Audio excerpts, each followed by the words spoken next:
la passion des pécheux, soit par ses politiques, soit par ses machines discursives, est éclatante dans ses textes, ça c'est évident. Pour en citer un, délimitation, inversion, déplacement, on peut éprouver un homme qui vivait les ardents spectres de ses angoisses et ses conflits théoriques.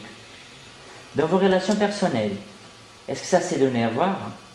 Comment vous avez appris la mort des pécheux? Alors, il y a deux choses. Il y a la passion de pécheux, la passion de pécheux pour son travail, et effectivement, elle était manifeste. Moi, c'est quelque chose qui m'a beaucoup marqué. On rencontre dans sa vie peu de gens avec qui on apprend à penser. Pour moi, pécheux était sans aucun doute un de ceux-là. Il a une importance extrême. J'ai appris beaucoup, énormément à son contact. Et d'une certaine manière, même depuis qu'il est plus là, je retrouve des fois des formes de dialogue intérieur avec moi-même, qui ne sont pas sans me rappeler les dialogues que j'avais avec lui. Alors oui, une vraie passion, il était dans beaucoup d'agitation. C'est-à-dire que c'était un type qui se passionnait véritablement pour les choses qu'il faisait. Il s'agitait beaucoup autour de ça. D'ailleurs, il s'agitait corporellement. Il était très actif dans les réunions de travail. Il se levait, il bougeait, il transpirait, des fois il tremblait. Vraiment, il avait comme ça beaucoup d'activités corporelles autour de la pensée. Ça, c'est une chose. Ensuite, c'est un type qui était... il avait un sentiment d'égalité, j'ai toujours trouvé ça très, très grand.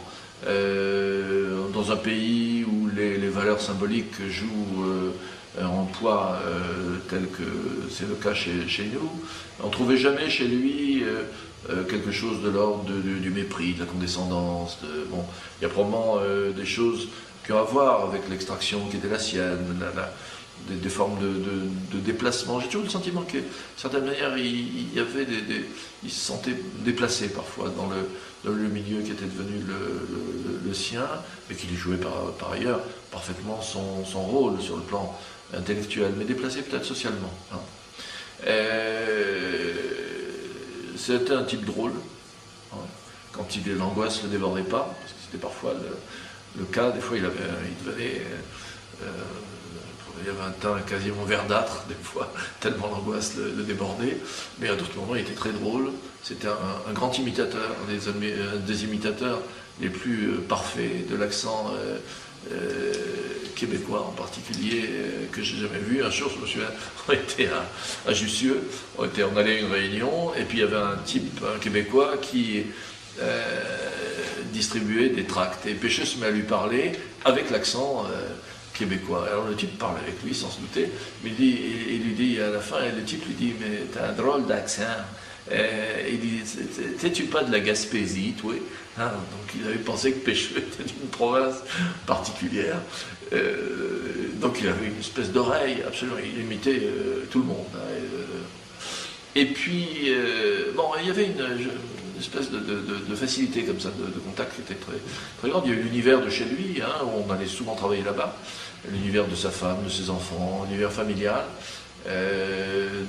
Dans la fois, je me souviens avec une certaine nostalgie, et dont j'imagine ensuite le choc, bien évidemment, la brisure que tout ça, son histoire a dû produire dans le milieu qui était le sien. Voilà, tout ça, comme ça, je le donne un peu en vrac. En tout cas, en ce qui me concerne moi, dans mon roman d'apprentissage personnel, le rôle de Pécheux était extrêmement important.